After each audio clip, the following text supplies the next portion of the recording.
काबा पर हमला। Up to 500 militants attacked the Grand Mosque. एक झूठा मेहदी, एक ऐसा वाकया जिसने पूरी दुनिया को हिला कर रख दिया। Shaking the Saudi regime to its core. लेकिन ये कोई पहली दफा नहीं था कि किसी ने काबा पर हमला किया हो। इससे पहले भी काबा पर कई हमले हो चुके हैं। और सबसे अजीब बात यह है कि काबा पर सबसे ज्यादा हमले मुसलमानों ने खुद किए हैं। काबा पर पहला हमला रसूलुल्लाह सल्लल्लाहु अलैहि वसल्लम की पैदाइश से पहले अरब के बहुत बड़े बादशाह। हम YouTube में बहुत सारी वीडियोस देखते हैं, लेकिन ये पठान जो है इसका ताल्लुक पेशावर से है। 60,000 की फौज ले ये जैसा अंदाज से वीडियो बनाते हैं, यकीन करो लोग हैरान हो जाते हैं।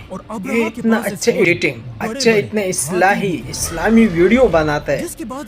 ये वीडियो लास्ट तक आखिर तक देखो, तुम उसको वीडियो डेली देखने पर मजबूर हो जाएगा।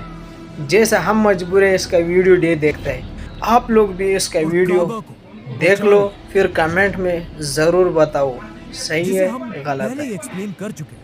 देखिए अब्राहा तो इस पूरे हमले में काबा को कोई नुकसान नहीं पहुंचा पाया, लेकिन काबा पर दूसरे हमले में पहली बार काबा को आग लगा दी गई।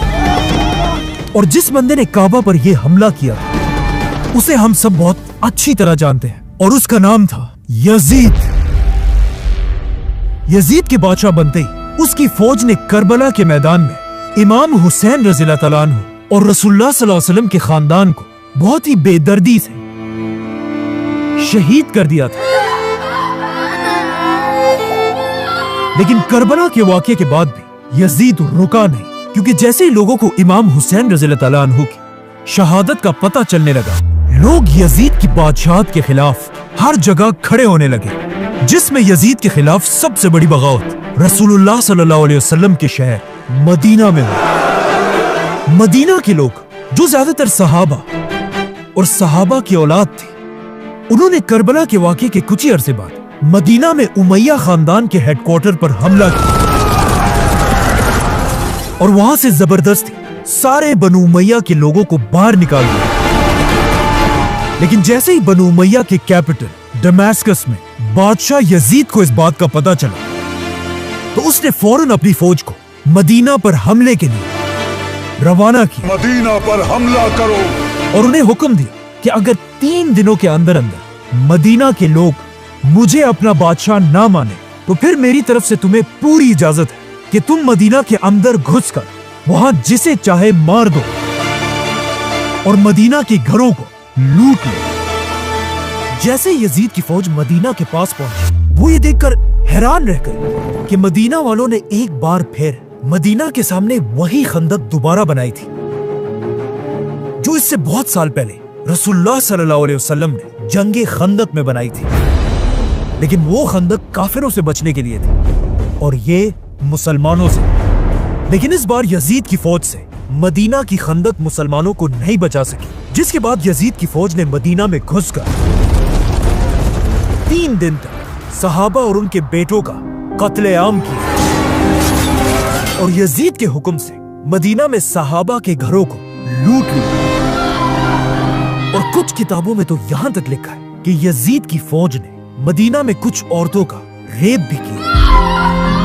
यजीद के इस जुल्म से मदीना से कुछ लोग अपनी जान बचाकर मक्का की तरफ भाग गए, जहां उस वक्त एक बहुत बड़े सहाबी अब्दुल्लाह बिन जुबैर रज़ियल्लाहु तआला अन्हु भी यजीद के खिलाफ खड़े हुए थे और उन्हें खलीफा मानने से इनकार कर दिया था। तो अब रसूलुल्लाह सल्लल्लाहु अलैहि वसल्लम के शहर मदीना को तबाह करने के बाद भी यजीद को कोई शर्म नहीं है और उसने दोबारा अपनी फौज को हुक्म दिया कि अब मदीना से मक्का की तरफ जाओ और वहां उस बड़े सहाबी अब्दुल्लाह बिन जुबैर को पकड़कर मार दो। लेकिन मक्का पर कब्जा करना कोई आसान काम नहीं था। मक्का में अब्दुल्लाह बिन जुबैर रज़ियल्लाहु अन्हु अपने साथियों के साथ मक्का को डिफेंड करने के लिए बहादुरी से खड़े थे। यजीद की फौज 40 दिन तक मक्का पर हमला करती रही, लेकिन आखिर उन्हें समझ आ गई कि हम तलवारों के साथ तो इनसे कभी नहीं जीत सकते। तो उन्होंने तलवारों को छोड़कर अपने तोपों को आगे किया और पहली बार मक्का पर गोले बरसाने लगे। और तारीख में पहली बार मक्का जैसी होली सिटी पर बमबारी होना शुरू हुई। यहां तक कि कुछ बड़े बड़े पत्थर सीधा काबा को भी